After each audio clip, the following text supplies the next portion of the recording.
Hello students, आपलं बायोलॉजीच्या third चॅप्टरचं हे second lecture आहे किंगडम प्लॅन्टिवरचं. काल आपण थॅलोफायटापर्यंत बघितलं होतं. आता आपण आज ब्रायोफायटाचं स्टार्ट करणार आहोत. नाव we see the salient features of Bryophyta. Bryophytes are mostly terrestrial plants. Terrestrial means relating to the earth, म्हणजे जे जमिनीवर उगवतात ते. थॅलोफायटामध्ये आपण काय बघितलं होतं, ते मोस्टली ॲक्वॅटिक असतात. तसे ब्रायोफायटा हे मोस्टली टेरेस्ट्रियल असतात. They are found in moist shady places, but they need water for fertilization and completion of their life cycle. Hence they are also called as amphibious plants. Amphibious म्हणजे जमीन आणि पाणी या दोघी इथे ते राहू शकतात. Bryophyta includes about 25,000 different species. Life cycle of Bryophyta shows sporophytic and gametophytic stages. Vegetative plant's body is thalloid or leafy, which represent gametophytic generation. Spore producing capsule represents sporophytic generation.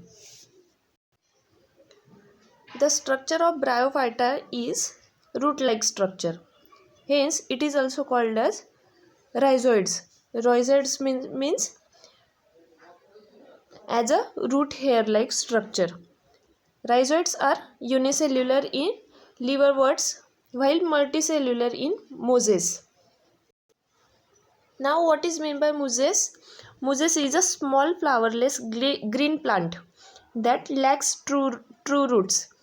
म्हणजे ते फ्लावरलेट्स, त्याला flowers नसतात, green plant असतं आणि त्याला true roots म्हणजे त्याचे मुळा ज्या असतात त्या ॲब्सेन्स असतात, मुळा नसतात त्याला आपण मुझेस असं म्हणतो. Rhizoids absorb water and minerals and also help in fixation of thallus on the substratum. Thallus means a plant body that is not differentiated into stem and leaves. अशी plant body की आपण त्याला differentiate नाही करू शकत steam आणि लीव्जमध्ये. On the सबस्ट्रॅटम. सबस्ट्रॅटम म्हणजे base. हा रायझोइड्स काय करतो की वॉटर आणि मिनरल्स ॲब्सॉर्ब करतो आणि थॅलसला फिक्स करतो.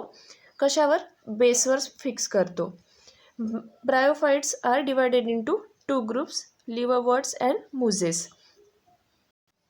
In which first is liverworts. Liverworts are lower member of Bryophyta. These are primitive group of bryophytes. Primitive means प्राचीन. हा खूप जुना ग्रुप आहे ब्रायोफायटाचा. गॅमेटोफाइट्स possesses flat plant body called thallus.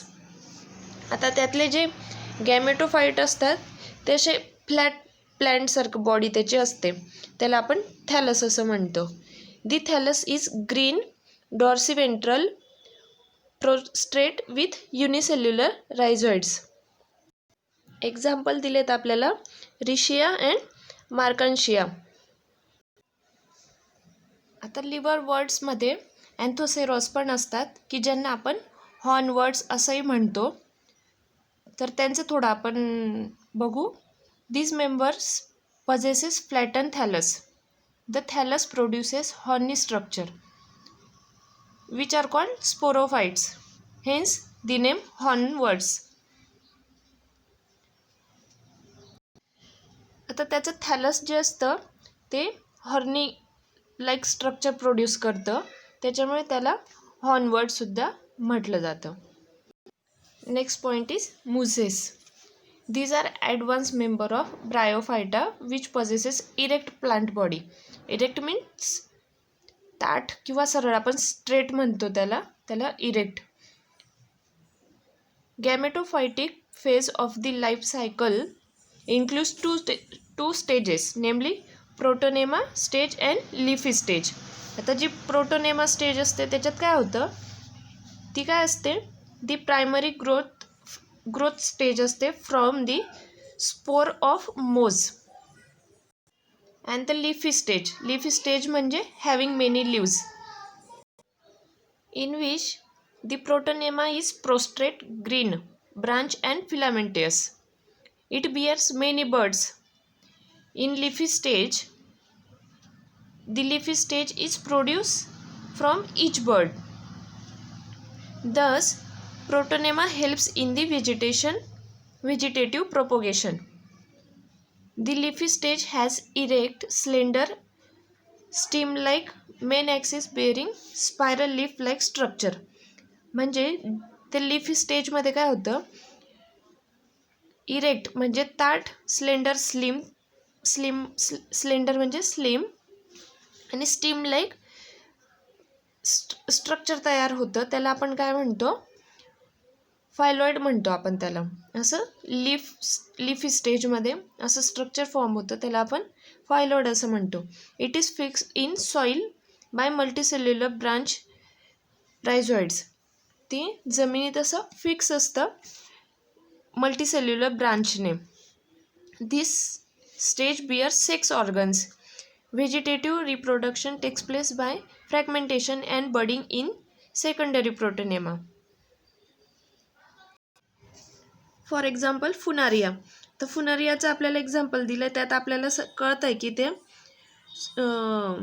Erect आणि स्लेंडर स्टीम लाईक स्ट्रक्चर आहे त्याचं. हे झालं त्याचं एक्झाम्पल. आता जर आपल्याला अजून सम मुझेस जे असतात ते they provides food for herbivorous mammals like birds. आता जे झाडाचे पानं ते खातात मॅमल्स आणि बर्ड्स, त्यांना ते फूड म्हणून प्रोव्हाइड करतात. स्पेसिस ऑफ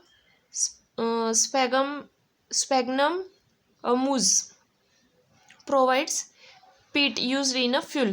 तर पीट म्हणजे काय, आपण जे लाकूड वापरतो, सरपण म्हणतो आपण त्याला, आपण यूज्ड ॲज अ फ्यूल, त्याला पीट म्हणतात. ते सुद्धा मुझेस हे प्रोव्हाइड करतात. Mosses are also use as packing material for transport of living materials because they have significant water holding capacity. मुझेस हे काय पॅकिंग मटेरियल म्हणून सुद्धा वापरतात, कारण त्याची जी वॉटर पकडून ठेवायची जी कॅपॅसिटी असते ती खूप जास्त असते, त्याच्यामुळे ते पॅकेजिंग मटेरियल म्हणून सुद्धा वापरतात.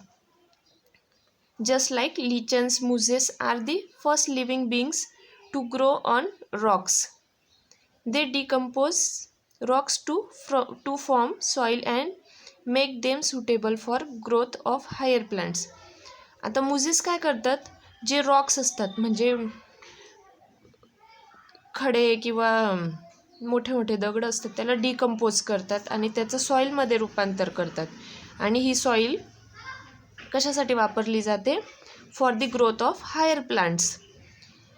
Dense layer of mosses help in prevention of soil erosion. जी सगळ्यात वरची लेअर असते आपली मुझेसची, ती सॉईल इरोजनसाठी ते होऊ नये म्हणून वापरली जाते. दस act as a soil binder म्हणून ते कधी कधी सॉईल बाइंडर सारखं पण ॲक्ट करतं. फिगरमध्ये बघा रायझॉइड्स हे दाखवले, ज्यांना आपण हेअर लाईक रूट्स म्हणतो. आणि वरचा पार्ट जो आहे तो गॅमेटोफाईटचा आहे, जे जिथे लिव्ज येतात ते. आणि स्पोरोफाईट म्हणजे जिथे फळ किंवा फूल येतं त्याला स्पोरोफाईट्स असं म्हणतात. पुढच्या लेक्चरमध्ये आपण टेरिडोफायटाबद्दल बघणार आहोत.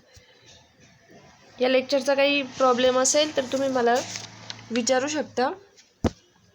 आजचं लेक्चर संपलं आहे. थँक्यू.